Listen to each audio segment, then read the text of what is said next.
His first flight around our solar system. Here's a picture of Mars. By the way, this is not a professional tape. As you can see, these pictures are in a picture album, and I've just got my camcorder out, and Wendell and I are flipping through the pictures. So this is not a produced tape for you to look at, so it'll probably never be on the market, but at least you get a chance to see some of these pictures. This is Mars just from a different direction with the sun very bright on it. Now, here is Mars, but here's one of these satellites. It's in orbit around Mars, made on Earth, unannounced, and is in orbit. This is the spring of 1976, and this device is in orbit around Mars. I don't know exactly who made it or who put it up there. Here's another one. This is Mars again, and here's the light panels, solar panels, and the satellite equipment in orbit around Mars again. This is a different one. This is a dust storm on Mars. Billy wanted to get close and try to take pictures of artifacts. You've all heard about some of the Sedona Plaza on Mars, about the face on Mars that Richard Hoagland and other people have been looking into. Billy published a paper back in the 70s talking about that. There was a race of people lived on Mars. They had a terrible catastrophe about 186,000 years back. At the time, there was about 40 million people killed on Mars, and they're all gone now, of course. So there were societies there, and we will find quite a few remains of their civilization once we get up there. Here he's on board one of their large motherships. This is the side or the edge of a saucer that was parked inside as he was walking by it. Here's Jupiter. Here's the mothership in orbit. They're flying into it to go aboard. It was 17 miles high and about 10 miles in diameter. He spent 3 days on it. They went to different places in our galaxy to show him around. This was the craft that was right in front of him as they were flying into it. He took a picture of that one. Here, again, is back at Mars. These aren't in any particular order. Here's another object in orbit around Mars. And look, here's an American flag on it. So there's a couple of things that they put up there that the military's put up that we don't know about. This is a picture of Billy in a suit. He's on a prehistoric planet to see the dinosaurs. He's got a breathing apparatus on. This is a Pleiadian man, and they've stepped outside of the ship so he can see the animal life on this prehistoric world. Got his picture taken, too. That's pretty good. This jumps back here to, remember the Apollo-Soyuz hookup, us and the Russians back in '76? Billy asked him if he could go up and watch it. They said, okay. They took him up. There's several pictures here of the Apollo-Soyuz hooking up with Earth in the background.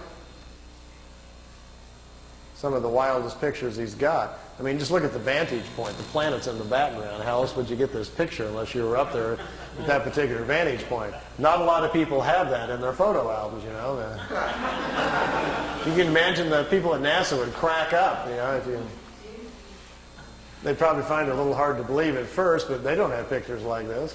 Here it is when it's just hooked up. There's Earth in the background, and here's the two capsules coming together. This is the top of the mothership. There's windows, but there was nobody in the windows as they came into it. We really missed out here. Billy shot, he said, 3 or 4 rolls of film inside the mothership, talking to people and going up and down the halls and so forth. He lost all of the pictures. They were all stolen from him. We've only got 2 or 3 of them left, and they're really practically nothing. This is a prehistoric Earth. They're back in time. That's Earth in the background. That's a moon in front of Earth, and he's looking over the surface of another moon. At that point, they told him there were 2 moons in orbit around planet Earth. We think we're about 60 million years back. Here's another picture over the surface. Neither one of those moons is currently the moon that's in orbit now. The moon that's in our orbit now, they say, has only been there around 5 million years. Look at this one. This is another piece of equipment in orbit around Mars, and it's huge. It's like a space station.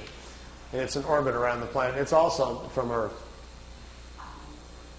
We haven't heard anything about that, have we? Here's the dinosaur pictures. Billy's back inside the ship, and there's a viewing screen in the craft, and he says he's taking these pictures. Here's our first dino. He's got kind of gold-brown skin, got large hind legs, short forelegs, and a head that looks kind of amphibian,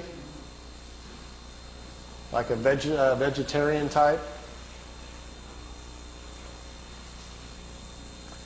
Here's the second one. There's a bird here apparently dropping some food or something. Is that Charles? Charles dropped his food. This one's pretty hard to see. Here's the head of some sort of creature crashing through some bushes here. It's hard to tell. I know it's probably hard to see these anyway from back there, but just the idea that someone could actually go back in time just really gets my brain going. There's a bird. There's his eyes, some pretty nasty looking teeth. And the last picture after this one is the strangest of all. It's a plant that has an insect head. Billy calls it a plantum. They were trying to explain to him how the evolution of different life forms goes. How, for instance, here's a plant life when the plants are the food kingdom of the world. When the plants evolve to a certain level of evolution, then these lower order forms, here's a small head, and this head is part of that plant. There's these two little eyes. It's an insect, the beginning of insect life on the planet when the food kingdom has evolved high enough. There are 7 different stages, they say, of spiritual energies or creational energies on a planet that create the many different kinds of life forms. There's a transition from one kind to the next. Ours is the 7th or the last one. We have to wait until the animal kingdom has raised the evolution of the body material high enough so our cycles can start.